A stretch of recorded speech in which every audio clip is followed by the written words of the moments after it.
বিয়ের পর ডিভোর্সের জন্য এমন জঘন্য শর্ত? আপনি কেন এই বিয়ের ব্যবস্থা করতে চাইছেন? যদি কেউ আমাকে ওই শিবাইকে বিয়ে করতে বলে আমি নিজের শিরা কেটে ফেলব। নন্দিনী, প্লিজ প্লিজ প্লিজ থামো। ওই ছুরিটা ফেলে দাও। না মা, আমার জীবন নষ্ট হলে যাবে। তুমি কি ওই শিবাইকে দেখেছো? গরিব, অশিক্ষিত, পুরনো ছেঁড়া কাপড় পরে থাকে। কে জানে আমাকে কোন বস্তিতে নিয়ে যাবে। এসব জানার পরও তোমরা চাও আমি ওকে বিয়ে করি? পাপাজি, আপনি কেন এসব করছেন? কেন নিজের নাতনির জীবন নিয়ে খেলছেন? আজই এই মুহূর্তে যদি এই সম্পর্ক না ভাঙেন, আমি আপনার বিরুদ্ধে কেস করব। ঠিক আছে, তাহলে আমিও কি কেস করব তোমার বিরুদ্ধে? নন্দিনীর বাবার মৃত্যুর আগে যে সত্যটা সামনে এসেছিল সেটা মনে আছে? যদি না চাও সেই সত্য আবার প্রকাশ পাক, তাহলে নিজে থেকেই এই বিয়েতে রাজি হও আর তোমার মেয়েকেও বোঝাও ওকে বিয়ে করতে। বুড়ো লোকটা পাগল হয়ে গেছে। 101 জন ছেলের প্রস্তাব ফিরিয়ে দিয়েছে। মনে হচ্ছে এই বুড়ো লোকটা তার নাতনিকে বিয়েই দিতে চায় না। 100 কি 500 জন ছেলের প্রস্তাবও ফিরিয়ে দিতে পারে। আর এই বুড়ো লোকটা সাধারণ কেউ নয়, উনি দেশের সবচেয়ে ধনী বুড়ো মানুষ, বাজাজ ইন্ডাস্ট্রিজের মালিক মুকেশ বাজাজ। আর যখন উনি তার নাতনির বিয়ে দেবেন, তখন সারা দুনিয়া হতবাক হয়ে যাবে। ম্যাডাম, এবার আমি নন্দিনীর জন্য এমন প্রস্তাব এনেছি যেগুলো আপনি অবশ্যই পছন্দ করবেন। মুকেশ বাজাজ যেভাবে তার নাতনির জন্য আসা সবচেয়ে বড় বড় নামও প্রত্যাখ্যান করছিলেন, সবাই অধীর আগ্রহে জানতে চাইছিল তিনি আসলে কি চান। পাপাজি, এটা দেখুন।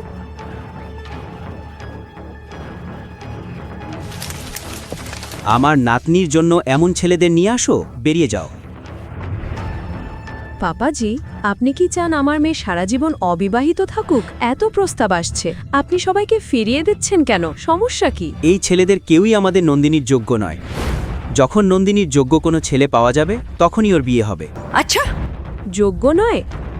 ইয়াশ মালহোত্রা মালহোত্রা ইন্ডাস্ট্রিজের একমাত্র উত্তরাধিকারী। তার আগের ছেলেটা আগামী মাসে ক্রিকেট টিমের ক্যাপ্টেন হতে যাচ্ছিল, আর তার আগের জন ছিল প্রধানমন্ত্রীর ভাতিজা। Hi grandpa. হ্যাঁ ডার্লিং, ডান। তাহলে কি হয়েছে? নন্দিনী হলো মুকেশ বাজাজের একমাত্র নাতনি। আমি ওর জন্য এমন একটা ছেলে খুঁজব যাকে দেখে সারা দুনিয়া অবাক হয়ে যাবে। জানি না কোন রাজ্যের কোন রাজপুত্র আপনি আমার মেয়ের জন্য খুঁজছেন। তোমার কোনো বুদ্ধি আছে নাকি নেই? নয় মালিক, কেউ কি সাদা জুতোর ওপর কালো পালিশ লাগায়? ক্ষমা করে দিন মালিক, মানুষ মাত্রই ভুল হয়, তাই না? তুমি ভুল করছো আর এখন আমার সঙ্গে। ছেড়ে দিন মালিক, ও তো বাচ্চা, মাফ করে দিন। এখন তুমি আমাকে শেখাবে কিভাবে ওর সঙ্গে কথা বলতে হয়? আমার সঙ্গে কথা বলার সময়সীমা মনে রেখো। তুমিও তো এই দোকানেই জুতো পালিশ করো, আর ওর জন্য এত মায়া লাগছে, তাই না? নাও, এবার এই জুতোটাও পরিষ্কার করো। যাও, পরিষ্কার করো। আমার মুখের দিকে কি তাকিয়ে আছো? ভেতরে যাও।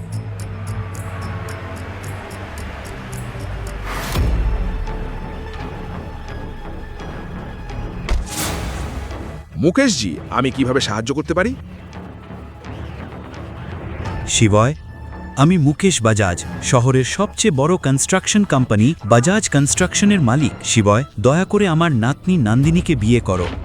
স্যার, কিন্তু আপনি এটা কেন করতে চান? আর আপনার নাতনি কেন আমার মতো একজন জুতো পালিশওয়ালাকে বিয়ে করবে? সবার সামনে আমি এসব বলতে পারবো না।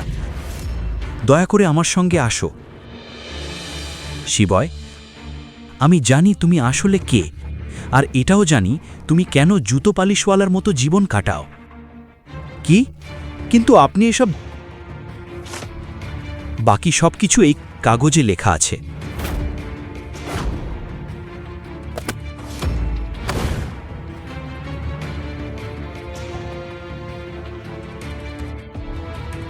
কিন্তু বিয়ের পর ডিভোর্সের জন্য এত জঘন্য শর্ত কেন? আর আপনি কেন এই বিয়ের ব্যবস্থা করতে চাইছেন?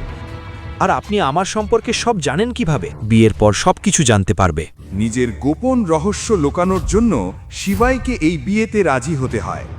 মুকেশ বাজাজ যখন নন্দিনীর মা রেখাকে এই বিয়ের কথা জানান তখন বাজাজ ম্যানশনে তোলপাড় শুরু হয়ে যায়। আমরা কোটি কোটি টাকার মালিক আর আপনি আপনার নাতনির বিয়ে ঠিক করেছেন এক জুতো পালিশওয়ালার সঙ্গে। আমি যা করছি ভেবেচিন্তেই করছি। নন্দিনীর বিয়ে ওই জুতো পালিশওয়ালা সেবায়ের সঙ্গেই হবে, আর কারো সঙ্গে নয়। এই বিয়েটা খুব জরুরি। এই বিয়ের পর নন্দিনীর জীবন রাতারাতি বদলে যাবে। বদলাবে না, বরং নষ্ট হয়ে যাবে, ধ্বংস হয়ে যাবে। আপনি কেন বোঝেন না পাপাজি? ঠিক আছে, আপনি যদি কিছুই না করেন তাহলে আমি আমার শাশুড়ির সঙ্গে কথা বলবো। শাশুড়ি মা, দেখুন শ্বশুরমশাই কি বলছেন, দয়া করে ওনাকে বোঝান। এই বিয়েটা প্রয়োজনীয়। আমি নিজে আমার ব্যক্তিগত পুরোহিত দিয়ে ওদের কুণ্ডলি মিলিয়েছি। যে ছেলে নন্দিনীর জীবনে আসছে সেটা কোনো কাকতালীয় ঘটনা নয়। এই সম্পর্কটা স্বয়ং ভগবান ঠিক করে রেখেছেন। শাশুড়ি মা, আপনি কি বলছেন? কুণ্ডলিতে যা লেখা আছে সেটাই কি আমাদের মেনে নিতে হবে? ঠিক আছে, আপনিও যদি আমাকে সমর্থন না করেন তাহলে ঠিক আছে, আমি একাই আমার মেয়েকে এই বিয়ে থেকে বাঁচাবো। যদি কেউ আমাকে ওই শিবাইকে বিয়ে করতে বলে আমি নিজের শিরা কেটে ফেলব। নন্দিনী, প্লিজ প্লিজ প্লিজ থামো, এটা করো না, থামো, দয়া করে কিছু করো না, ওই ছুরিটা ফেলে দাও। না মা, আমার জীবন নষ্ট হয়ে যাবে। তুমি কি ওই শিবাইকে দেখেছো? গরিব, অশিক্ষিত, পুরনো ছেঁড়া কাপড় পরে থাকে, কে জানে আমাকে কোন বস্তিতে নিয়ে যাবে। এসব জানার পরও তোমরা চাও আমি ওকে বিয়ে করি? না না নন্দিনী, তোমাকে কোথাও যেতে হবে না। বিয়ের পর শিবাই এখানেই আমাদের সঙ্গে থাকবে। তোমাকে তোমার বিলাসিতা ছাড়তে হবে না। না, তবু আমি ওকে বিয়ে করব না। আর যদি দাদু জোর করেন তাহলে আমি নিজের জীবন শেষ করে দেব। থামো 1 মিনিট, আমাকে বোঝাতে দাও। পাপাজি, আপনি কেন এসব করছেন? কেন নিজের নাতনির জীবন নিতে চাইছেন? আজই এই মুহূর্তে যদি এই সম্পর্ক না ভাঙেন আমি আপনার বিরুদ্ধে কেস করব। ঠিক আছে, তাহলে আমিও কি কেস করব তোমার বিরুদ্ধে? নন্দিনীর বাবার মৃত্যুর আগে যে সত্যটা সামনে এসেছিল সেটা মনে আছে? যদি না চাও সেই সত্য আবার প্রকাশ পাক, তাহলে নিজে থেকেই এই বিয়েতে রাজি হও আর তোমার মেয়েকেও বোঝাও ওকে বিয়ে করতে। মুকেশ বাজাজের এই একটিমাত্র সতর্কবার্তায় রেখা এতটাই চুপ হয়ে গেল যে সে নন্দিনীকে নিয়ে সেখান থেকে চলে গেল। এসব কি জ্বলছে? সময় এলে আমি রেখাকে সব বলবো, আগে বিয়েটা হোক। এবার আর কেউ এই বিয়ে আটকাতে পারল না। বিয়ের আসল সত্য না জেনেই রেখা আর নন্দিনীকে রাজি হতে হলো। বিয়ের দিন এগিয়ে আসছিল, কিন্তু নন্দিনী এখনো একবারও শিবায়ের সঙ্গে দেখা করেনি। এই কথাটা শিবায়কে ভেতর থেকে কুড়ে কুড়ে খাচ্ছিল। আগামীকাল আমাদের বিয়ে, কিন্তু আমরা এখনো ঠিকভাবে কথাই বলিনি। সে আমার ফোন ধরে না, মেসেজের উত্তর দেয় না। মনে হয় নন্দিনী আমাকে একেবারেই মেনে নিতে চায় না। শুধু বিয়েটা হতে দাও, নন্দিনী তোমাকে মেনে নেবে। আপনি কি বোঝাতে চাইছেন? আপনি তো আমাকে বলেছিলেন নন্দিনী নিজের ইচ্ছেতেই বিয়ে করছে, কিন্তু আপনার কথা শুনে মনে হচ্ছে আপনি ওকে জোর করছেন। জোর করলে কি হয়েছে? এটা আমার আর আমার নাতনির ব্যাপার, তুমি হস্তক্ষেপ করো না। মুকেশজি, হয়তো আপনি ভুলে যাচ্ছেন যে আমি আমার পরিবারের কারণে বাধ্য হয়েছি, কিন্তু আমি অসহায় নই। ও, এত অ্যাটিটিউড। ঠিক আছে, বিয়ে ভেঙে দাও, কিন্তু তখন আমি সবাইকে বলবো যে তুমি কোনো জুতো পালিশওয়ালা নও, আসলে তুমি অন্য কেউ। মুকেশ বাজাজ এমন এক জাল বুনেছিলেন যেখান থেকে কারও পালানোর উপায় ছিল না। আর পরের দিন অনিচ্ছা সত্ত্বেও বাজাজ পরিবারের একমাত্র নাতনি বিয়ে করল জুতো পালিশওয়ালা শিবাইকে।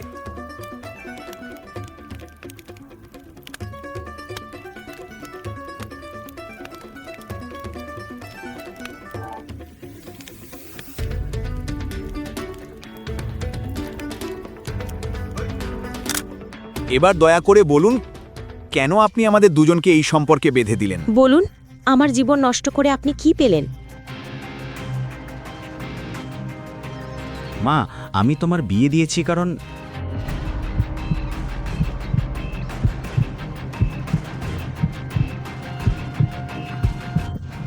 দাদু কি হচ্ছে এসব? দাদু কি হচ্ছে? শিবয়, শিবয় কিছু করো, কি হচ্ছে? দাদু উঠুন, প্লিজ উঠুন। নন্দিনী, তোমার দাদু আর নেই, কিন্তু তার মৃত্যুর ঠিক পরের দিন থেকেই শিবায়ের খারাপ দিন শুরু হয়ে গেল। নন্দিনী আর তার মা তাকে সব সময় অপমান করতে লাগলো। কখনো শিবায়কে বাসন মাজতে বাধ্য করা হলো, আবার কখনো মেঝে মোছানো হলো। একদিন নন্দিনীর কলেজের পুরনো বন্ধু রিয়া বাড়িতে এলো। বাড়ির জন্য কি নতুন কোনো কাজের লোক আমি রেখেছো? কাজের লোক নই, আমি নন্দিনীর স্বামী। কি? নন্দিনীর স্বামী? তুমি কি গোপনে বাড়ির কাজের লোককেই বিয়ে করেছো নন্দিনী?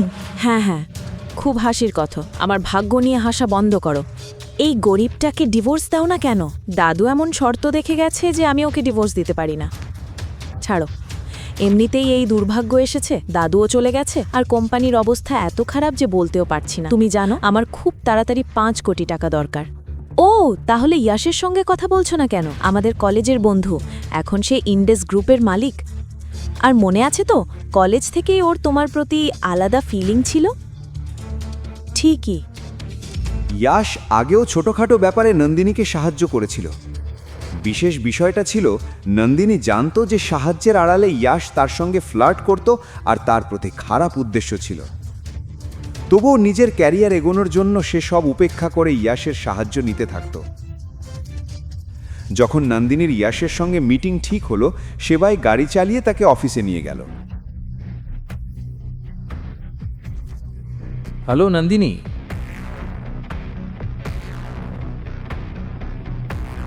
দেরি হলে কেন? সব ঠিক আছে তো? হ্যাঁ, সব ঠিক আছে। সরি, ট্রাফিকে আটকে গিয়েছিলাম। কোনো সমস্যা নেই, এসো। আচ্ছা, উনি কে? তোমার ড্রাইভার? আমি নন্দিনীর স্বামী শিবায়। ও, স্বামী। হাই,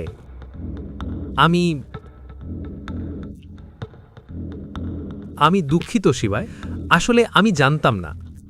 আচ্ছা, তুমি কি করো? তোমার ব্যবসা কি? আসলে আমার কোনো চাকরি নেই, আমি খুব একটা পড়াশোনা করিনি, তাই। এই গরিব লোকটা নন্দিনীর মতো মেয়ে পেয়ে গেল। বাহ, যাই হোক, আমার জন্য ভালোই হলো। এবার ওকে ফাঁদে ফেলতে শুধু একটু টাকা ছুড়ে দিলেই হবে। ও, এসব কিছুই না, নন্দিনীর জন্য এতটুকু তো আমি করতেই পারি। আচ্ছা, আমাদের কোম্পানিতে একটা ভ্যাকেন্সি আছে, তুমি কাজ করবে? চিন্তা করো না, তুমি নন্দিনীর স্বামী, আমি তোমাকে ভালো একটা চাকরি দেব। ও শিট, আমি খুব সরি নন্দিনী, আমার একটা জরুরি মিটিং আছে, আমাকে যেতে হবে। কাল তোমার সঙ্গে দেখা করব। ঠিক আছে, বাই বাই।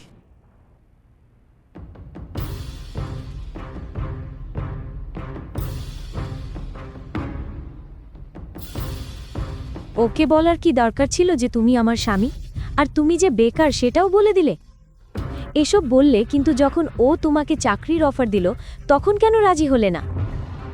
আর কতদিন আমাকে বসিয়ে বসিয়ে তোমাকে খাওয়াতে হবে? নন্দিনী, যশের দৃষ্টিটা আমার ঠিক লাগছে না। সে তোমাকে টাকা দিচ্ছে কোম্পানি বাঁচানোর জন্য নয়, সে টাকা দিচ্ছে কারণ তার তোমার প্রতি খারাপ উদ্দেশ্য আছে। চুপ করো। কোম্পানি চালাতে কি লাগে তুমি কি জানো? অলস লোকের মতো অজুহাত দিও না। জানি না দাদু কি ভেবে তোমাকে আমার মাথায় চাপিয়ে দিয়ে স্বর্গে চলে গেল। নন্দিনী, দেখো, ব্যাপারটা এমন নয়। দেখো, আমার 5 কোটি টাকা দরকার, আর যদি সেটা না পাই তাহলে আমাকেও তোমার মতো বাসন মাজতে হবে, যেটা আমি করব না। তাই ইয়াশের চাকরির অফারটা মেনে নেওয়াই ভালো। জানো, যদি দাদুর শর্ত না থাকতো আমি অনেক আগেই তোমাকে ডিভোর্স দিয়ে দিতাম। ঠিক আছে নন্দিনী, আমি তোমার কথায় রাজি। আমি এই চাকরিটা করব। ভালো। এটা শুনে নন্দিনী খুব খুশি হলো আর সঙ্গে সঙ্গে সেই ইয়াশকে ফোন করে শিবায়ের সিদ্ধান্ত জানিয়ে দিল। ঠিক আছে, কাল ওকে অফিসে নিয়ে এসো ইন্টারভিউয়ের জন্য। ঠিক আছে, বাই বাই। কি স্যার, আপনি নন্দিনীর গরিব স্বামীকে আমাদের কোম্পানিতে চাকরি দেবেন? তাহলে আমাদের সুনাম কি হবে? কি মনে করছো আমি কি রাস্তা থেকে যাকে তাকে তুলে এনে কোম্পানিতে রাখবো? কোম্পানি কি কোনো দাতব্য সংস্থা? আচ্ছা, আমাদের কোম্পানিতে টয়লেট পরিষ্কার করার লোক দরকার আছে, তাই না? বুঝে গেছি স্যার। পরের সকালে নন্দিনী শিবাইকে ইয়াশের অফিসে নিয়ে গেল। পুরো পথ জুড়ে নন্দিনী শিবাইকে বোঝাতে থাকলো ইন্টারভিউতে কিভাবে কথা বলতে হবে। Okay. Okay sir. Hi. Hi, Nandini. How are you? I am good. Come in, sit down. Come here. Hey, wait. Menuka, listen. Yes, sir. শিবাইকে বাইরে নিয়ে গিয়ে ফর্মটা ফিল আপ করাও। ফাইন। আর শোনো, বাইরে গিয়ে সবাইকে বলে দিও যেন আমাকে ডিস্টার্ব না করে। নন্দিনীর সঙ্গে আমার একটা পার্সোনাল কথা আছে, বুঝেছো? এসব দেখে শিবাই বিরক্ত হচ্ছিল, কিন্তু নন্দিনীর জন্য সে চুপ করে রইল।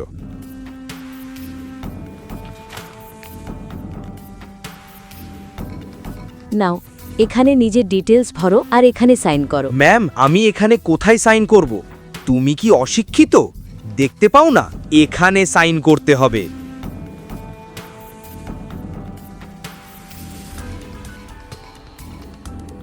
শিবাই যখন ফর্মে নিজের তথ্য লিখছিল, ঠিক তখনই ম্যানেজার দৌড়ে ইয়াশের কেবিনে ঢুকল। ইয়েস স্যার, দীনেশ স্যার এসে গেছেন। ইয়াশের কাকা দীনেশ ছিলেন একজন প্রাক্তন আর্মি অফিসার এবং এখন উজ্জয়নের অন্যতম বড় ব্যবসায়ী। ইয়াশ তার সঙ্গেই কাজ করত এবং তার টাকাতেই চলত। নন্দিনী, আমাদের যেতে হবে, চলো।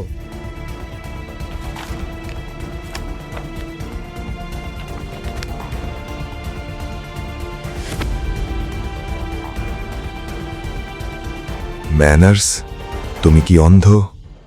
স্যার, আমি সরি, আমি শুধু একটা ঠিকানা জিজ্ঞেস করতে এসেছিলাম, আমি চলে যাচ্ছি। দীনেশ যেন তাকে চিনে না ফেলেন, তাই শিবাই তাড়াতাড়ি বেরিয়ে গেল। ঠিক তখনই দীনেশজির চোখ পড়ল সেখানে পড়ে থাকা একটি কলমে। কলমে খোদাই করা এস দেখেই তার পায়ের নিচের মাটি সরে গেল। এই কলমটা, এটা কি ওই লোকটার?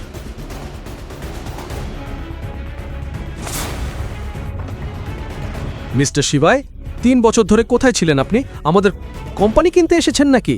কি কোম্পানি কিনবে? ওই লোকটাকে দেখতে এমন লাগে যে সে একটা সামোসাও কিনতে পারবে। আসলে সে আমার বন্ধু নন্দিনীর স্বামী। ওর কোনো কাজ নেই, তাই আমি ভেবেছিলাম ওকে একটু কাজ দিই। আপনি ওকে বকেছেন, তাইও চলে গেছে। তুমি কি পাগল হয়ে গেছো ইয়াশ? এই কলমটা দেখো, এই চিহ্নটা দেখো। এই চিহ্ন শুধু তাদেরই হয় যারা... কথা বলতে বলতে এই দীনেশজি থেমে গেলেন, কিন্তু এসব শুনে ইয়াশের অবস্থাও খারাপ হয়ে গেল। জীবনে প্রথমবার সে তার কাকার মুখে এমন ভয় দেখল। স্যার, আপনি কাকে নিয়ে কথা বলছেন? শিবাই সম্পর্কে আপনি কি ভাবছেন? ম্যাডাম, আপনি সত্যিই জানেন না আপনার স্বামীকে? আমি জানি না আপনাকে এটা বলা উচিত কিনা। এর মানে শিবায় স্যার উজ্জয়নে আছেন। বড় কিছু ঘটতে চলেছে। আমাকে আমার টিমকে অ্যালার্ট করতে হবে। ম্যাডাম, এই নিন শিবায় স্যারের কলম। দীনেশজির কথা শুনে নন্দিনী ভয়ে কেঁপে উঠল। এসবের মানে কি? এই শিবাই আসলে কে? দীনেশ কাকা একজন আর্মি ম্যান, তবু কেন সে তাকে এত ভয় পাচ্ছে? আতঙ্কিত নন্দিনী বাড়ি ফিরে রেগে গিয়ে বলল, শিবে, তুমি কে? আমি তোমার স্বামী, শিবাই মহাদেব। বাজে কথা বন্ধ করো। এই কলমটা আর এর উপর এই চিহ্ন, এর মানে কি? তুমি চলে যাওয়ার পর এই কলমটা দেখে দীনেশজি ঘামে ভিজে গিয়েছিলেন। তুমি কে বলো? এই কলমটা ওই মাঙ্কি ব্র্যান্ড ডান্সম্যানের সঙ্গে ফ্রিতে এসেছিল। আজই প্রথম ব্যবহার করেছি। হতে পারে দীনেশজি এই চিহ্নটা অন্য কিছুর সঙ্গে ভুল বুঝেছেন। না হলে বলো তো নন্দিনী, কলমটা যদি এতই গুরুত্বপূর্ণ হতো তাহলে কি আমি ওটা সেখানে ফেলে আসতাম? ঠিক তখনই নন্দিনীর একটা ফোন এলো আর সে চলে গেল। পরের সন্ধ্যায় ছিল নন্দিনীর কলেজ রিইউনিয়ন পার্টি।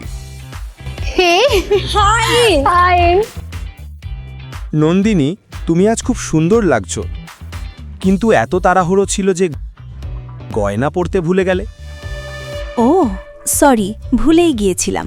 তোমার স্বামী তো তোমাকে চপ্পলে কিনে দিতে পারে না, হার তো দূরের কথা। যাই হোক, দেখো আমার স্বামী গত রাতে আমাকে 3 কোটি টাকার নেকলেস গিফট করেছে। গত কয়েকদিন ধরে তার কোম্পানি বড় ক্ষতির মুখে পড়েছিল আর সে একজন ইনভেস্টর খুঁজছিল। কলেজে যে ধনী সহপাঠী দেব তার সঙ্গে ফ্লার্ট করত, সেও এই পার্টিতে এসেছিল। নন্দিনী ভাবল, দেবকে দিয়ে কোম্পানিতে ইনভেস্ট করানো যায় না কেন? হাই দেব। ঠিক তখনই শিবাই একটা ফুলের তোড়া নিয়ে সেখানে এলো। ক্লাবের ভিড়ের মধ্যে শিবায়ের চোখ নন্দিনীকে খুঁজছিল। এক কোণে নন্দিনীকে ওয়াইন খেতে দেখে সে সঙ্গে সঙ্গে তার দিকে ছুটে গেল। শিবাইকে দেখেই নন্দিনী রেগে গেল। তুমি এখানে কি করছো? আর এগুলো কি নোংরা কাপড় পরেছো? চপ্পল পরে এসেছো? হোটেল তোমাকে ঢুকতে দিল কিভাবে? তুমি এইটা বাড়িতে ভুলে গিয়েছিলে, সেটা দিতে এসেছি। আর এই ফুলের তোড়া এসব কি? তুমি হয়তো ভুলে যাচ্ছ যে আজ আমাদের 3য় বিবাহ বার্ষিকী, তাই আজ আমি নিজের সম্পর্কে তোমাকে কিছু বলতে এসেছি।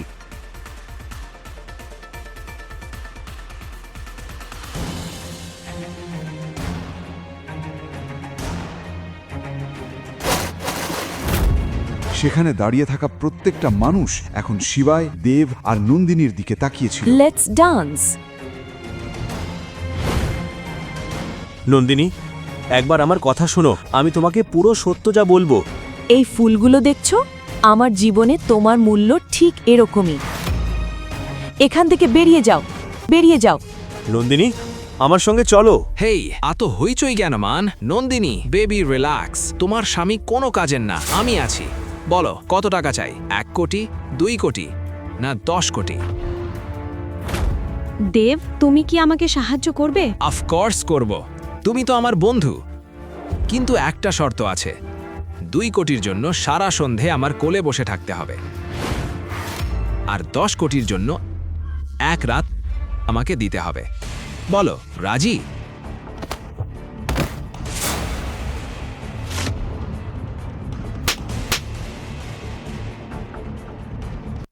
তুমি কি করছো? তুমি কি পাগল? এই বেচারা লোকটা আমাকে সাহায্য করছিল। এক্ষুনি ক্ষমা চাও, ক্ষমা চাও। ক্ষমা চাইবো? নন্দিনী, আমার চপ্পল ওর কাছে ক্ষমা চাইবে না। তুমি আমার সঙ্গে চলো। এখানে শিবায় মাহেশ্বরীকে। আমি শিবায় মাহেশ্বরী। আর যদি মরতে না চাও তাহলে তোমার গুন্ডাগুলো নিয়ে এখান থেকে বেরিয়ে যাও।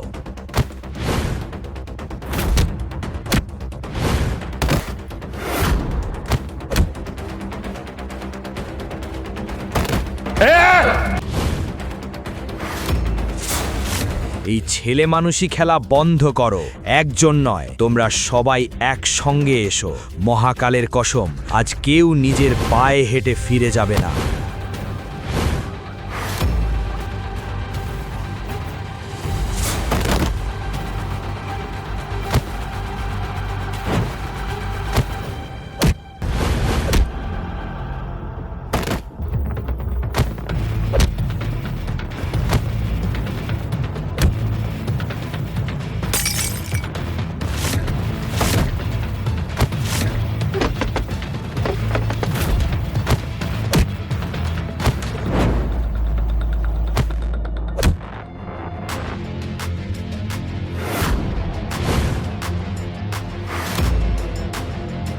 হেডশট!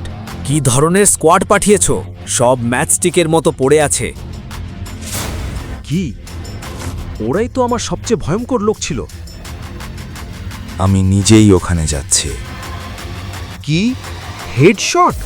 ও মাই গড! ও তো আন্ডারওয়ার্ল্ডের সবচেয়ে বড় গ্যাংস্টার। যার উপর ওর চোখ পড়ে তার দিন শেষ। আর একটু অপেক্ষা করো, ওর শেষ খুব কাছেই। কিছুক্ষণের মধ্যেই পার্টির বাইরে 10টা জিপ এসে দাঁড়ালো। ভেতরে দাঁড়িয়ে থাকা লোকগুলোর শ্বাস আটকে গেল। হেডশট ক্লাবে ঢুকল। দেব চোখ দিয়ে শিবাইতে দেখিয়ে দিল। সঙ্গে সঙ্গে হেডশট বন্দুক বের করে শিবায়ের দিকে তাক করল। নড়বে না, আমার নাম হেডশট, আর আজ পর্যন্ত আমার নিশানা কখনো মিস হয়নি। তোমরা সবাই পার্টি এনজয় করো, আমি এই লোকটাকে আমার ঘাঁটিতে নিয়ে গিয়ে শেষ করে দেব। আর যদি আমি ওর শরীরের একটাও হাড় না ভাঙি তাহলে বলবে কিছুক্ষণ আগেও যে শিবাই গুন্ডাদের সঙ্গে লড়ছিল সে সেখানেই জমে গেল। হেডশটের লোকেরা শিবাইকে ধরে নিয়ে গেল। নন্দিনী আর দেবও তাদের পেছনে গেল। হেডশটের গাড়ির ডিকিতে শিবাইকে বেঁধে রাখা হলো। গাড়ি একটা নির্জন জঙ্গলের মাঝখানে পৌঁছালো।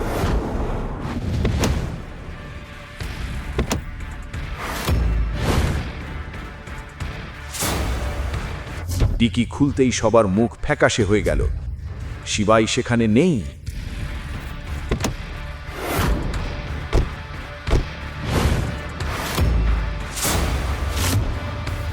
এটা কিভাবে সম্ভব? গাড়ি তো কোথাও থামেনি। বাঁধা মানুষ চলন্ত গাড়ি থেকে পালালো কিভাবে? ঠিক তখনই হেডশটের চোখ পড়ল সেখানে পড়ে থাকা একটা কলম। সেটা দেখেই তার মুখ সাদা হয়ে গেল। এই কলমটা, এটা কি ওর? হ্যাঁ, ওই ভিখারি এই কলম দিয়ে কাগজে সাইন করে। তোমরা জানোই না তোমরা কি করে ফেলেছ। তোমরা আমাকে মেরে ফেলেছ। আমার পুরো ব্যবসা শেষ হয়ে যাবে। যদি নিজের জীবন বাঁচাতে চাও তাহলে তাড়াতাড়ি কোথাও লুকিয়ে পড়ো, কারণ এখন তোমরাও আর বাঁচবে না।